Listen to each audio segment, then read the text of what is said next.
Perhaps you've seen the viral videos, which many people claim are glitches in our reality. Inexplainable events that prove we're living in a simulated world. The idea might sound like a casual conversation you'd hear after watching The Matrix, but actually, as of late, it's become the subject of serious academic debate, particularly since 2016, when before a large audience of people, famous technology entrepreneur Elon Musk confidently suggested that the odds are that reality is actually a computer simulation run by a more advanced intelligence. He gave this perfectly sensible explanation why. That 40 years ago, we had Pong, two rectangles and a dot. Now, 40 years later, we have photorealistic 3D with millions playing simultaneously. Musk explained that the degree of technological advancement in video games in just 40 years was so phenomenal that it's clear they would become indistinguishable from reality, which meant that the odds that we're in a base reality right now is 1 in millions. Could it be true that life is just a cruel joke and that everything we see, hear, say, touch, smell, and think is little more than an ultra-sophisticated video game in which we believe we have free will?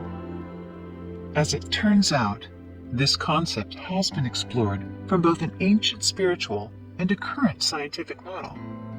The different angles merge in Thomas W. Campbell's book, The Big Theory of Everything, or The Big Toe, where the simulation theory becomes the most compelling and logical answer to long-withstanding questions regarding the nature of reality. Join the universe inside you, create a new reality, and explore the idea that your life is a simulation serving a higher intelligence, and a school for your consciousness, where you graduate when you discover that everything you are experiencing gets projected from inside of you. By definition, a simulation is an imitation of a situation or process. Beyond video games, simulations are used mostly for training in unique or extreme conditions. So, advanced simulations might bring to mind goofy-looking goggles. Since its invention, however, the ultimate goal of simulation has been to hack the brain neurologically, to simulate virtual reality directly into it. This means that the characters would believe they are independent and alive, but in fact are mere virtual creations. Could this have already been accomplished? Could our entire reality be virtual? According to ancient wisdom, yes. The theory that reality is not real goes back thousands of years. Take, for example, the Tao, which describes a mysterious, numinous unity underlying and sustaining all things. It is inaccessible to normal thought, language, or perception, but is omnipresent. In Hinduism, the word Maya means unreal or deceit. It's the state when the mind confuses the myriad forms of the world as real, without understanding the unity that binds them all together. Yogi Vasishtha says, "The world is nothing but a mere vibration of consciousness in space. It seems to exist, even as a goblin seems to exist in the eyes of the ignorant. All this is but Maya. For here there is no contradiction between the infinite consciousness and the apparent existence of the universe. It is like the marvelous dream of a person who is awake." In the Kabbalah, the world in which we live is referred to by the Zohar as Alma Deshikra, which means the world of illusion or the world of lies. In Buddhism, reality is seen as a projection resulting from the fruition of karmic seeds, which are called sanskaras. Author Don Miguel Ruiz shares about Toltec wisdom, an ancient Mexican culture. He says this: "The Toltecs believed that life is a dream, and that we are always dreaming, even when awake. It's as though we are starring in our own movie and following a script we write ourselves. All those around us are starring in their own movie, based on their concepts of the world. The Toltecs actually said, "Every human is an artist. The dream of your life is to make beautiful art." So evidently, illusion and the dream are consistent themes in our ancient spiritual texts.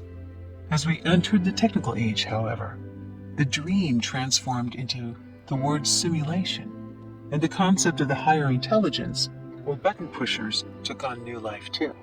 Some calling the creator future humans, extraterrestrials, or even artificial intelligence. Of course, the question remains, which is it? And if it's true, can we know? One brilliant writer, Philip K. Dick, believed he might have discovered the answer. On an otherwise normal February day in 1974, then little-known science fiction author Philip K. Dick was at home following oral surgery, painfully anticipating the delivery of his medication, and listening to the Beatles' song "Strawberry Fields Forever." The doorbell finally rang, and when he opened it, he experienced a momentary epiphany unlike anything he'd ever experienced before, as he stared at a fish necklace on the woman standing at the door. Dick described that moment as an invasion by a transcendent higher mind. He said there was timelessness, and that he was without thought, without a sense of self, but entirely consumed by information. It was a moment of pure consciousness when he said he saw the universe as it is. Dick said, "A bioplasmic, orgone-like energy entered me, or rose up in me, and caused changes. One enormous miracle. And heightened awareness caused me to see a different universe. I experienced an invasion of my mind by a transcendently rational mind, as if I'd been insane all my life, and suddenly I'd become sane." In this euphoric state, Dick described multiple parallel realities, timelines coexisting with our present one. The hallucinations increased in length and frequency over the following month, and he began to experience what he identified as a parallel life, as the man Thomas, a Christian in the 1st century AD. He described being persecuted by the Romans, and he had memories of Jesus. During one such episode, though he had never studied Latin, Dick spoke it perfectly, as witnessed by his close friend who had learned the language. Another result of this epiphany was that Philip K. Dick began experiencing clairvoyance to such degree he was able to intuit a life-threatening condition that was plaguing his infant son, which was confirmed after the child was rushed to the hospital. The insight saved the baby's life. During the month of these heightened moments of awareness, Dick tried to convey the wisdom he was receiving through writing, and he stopped at no less than 9,000 pages, what is now known as the Exegesis of Philip K. Dick. Perhaps the most intriguing part of this story is the conclusion that he drew as a result. He said, "We are living in a computer-programmed reality, and the only clue we have to it is when some variable is changed, and some alteration in our reality occurs, creating a déjà vu. These impressions are valuable and significant. When some variable is changed, an alternative world branches off." While many critics have assumed that Dick was experiencing the result of a drug-induced hallucination, his content has been deeply studied, and he's been the subject of TED Talks. And he's not alone. Other authors and spiritual leaders share similar epiphanies. For example, Byron Katie, whose book Loving What Is was written after a similar epiphany involving hitting bottom and observing a cockroach crawl across the floor. Eckhart Tolle, whose book The Power of Now was written after an epiphany that left him to sit in the park for 2 years to marvel at his new perception of reality. Anita Moorjani, who experienced an out-of-body state as she lay dying, and described seeing the alternative timelines not taken in her life and those yet to come. She described it as though floodlights turned on in a massive warehouse where she had been living life under the perspective of a mere flashlight. Since these life-changing moments, all these authors have experienced a heightened sense of peace, wisdom, and understanding. A contemporary version of the life simulation theory was introduced in 2003 by a British philosopher at the University of Oxford, whose name was Nicholas Bostrom. Simply put, he argues that given where we are in the creation of computer simulations, one of the following results with respect to them must be true. 1. Humans will go extinct before they're able to make simulations. 2. Future humans will choose, for whatever reason, not to continue developing simulation. Or 3. You are living in a computer simulation. Seeing the first two are unlikely, Bostrom believes that advanced future civilizations would run equally advanced computer simulations of past civilizations, what he calls ancestor simulations, to study ourselves. He crunched the numbers to prove that a computer system the size of a large planet could, in fact, simulate all human consciousness for all beings since time began on Earth. Astrophysicist Neil deGrasse Tyson also believes we're living in a simulation for the same reasons. He says that because we have the power to program an entire world inside of a computer, imagine the future when we can create characters who perceive they exist independently of their creators. And then they create their own simulations, which means now you have simulations inside simulations, going all the way down. So, says Tyson, what is the likelihood that you're in the top one, the ultimate reality? You are probably made by a hyper-advanced alien basement dweller, or your creator might be better known as a simulated computer nerd. What may be the best explanation of this theory is made by a scientist and physicist named Thomas W. Campbell. With impressive credentials that include specialization in experimental nuclear physics, Campbell served in the defense industry for decades, for the Army's technical intelligence, and later in U.S. missile defense.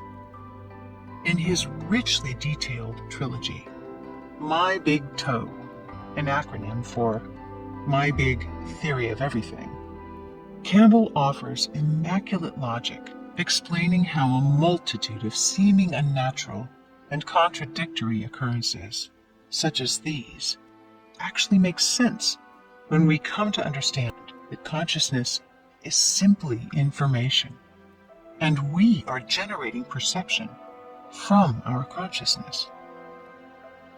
For example, your eyes receive light, your ears receive sound. It's all information. These electrical impulses end up in neurological patterns, but if you were in a dark cave, your brain could still receive the same pattern of neural stimulation through your imagination. The perception is generated inside the brain, not outside of it. According to Campbell, we each make our own reality, and I only get a shadow of yours, so I must interpret what you say or do. No one experiences the exact same reality. We all receive and generate different information, and we are all a part of this larger, unified consciousness system, just pieces of it, as it were, separate constructs in a unified field. It's a multiplayer game, just like World of Warcraft, with our own independent data stream. If consciousness is a pure data field that is self-aware and evolving, it can exist in two states, a system aware and unaware of these states. Different players, which are each a part of us, interact with each other with a perception of free will. Our relationships are what help the system to evolve. So the goal of a virtual game is to win by experiencing challenges which are then overcome. This virtual physical reality is our schoolhouse. We are characters evolving in consciousness, says Campbell. We are evolving through an information system. As Campbell points out, when we understand and embrace that we are living a dream that we create, the theory unifies otherwise contradictory concepts, like physics with metaphysics, and the normal with paranormal. Everything that is an anomaly makes sense if you realize that you are creating it. In his famous 2017 TED Talk, Your Brain Hallucinates Your Conscious Reality, cognitive neuroscientist Anil Seth claimed this: hallucination is an uncontrolled perception. Perception is a controlled hallucination. These simplified explanations of the simulation theory barely scratch the surface of this complex subject, but the philosophy is broken down into simple language in Jeff Street's upcoming book, The Grounds of Existence, which is available on his website, divine-cosmos.net. In it, he explains how consciousness is the ultimate computer, generating symbolic representation of reality. How the props in our world are imaginary, but the experiences that we have are very real. And the empowering understanding that as information entities, we cannot be harmed by any games that we play in this thing we call life. Street also explains that in fact suffering becomes the best stimulus for growth and evolution, to learn compassion, to learn non-judgment, and to master our belief system. And our belief system serves, in fact, as the confirmation that we are truly creating our world from within. You may prefer to believe that you're only a material form in a physical world.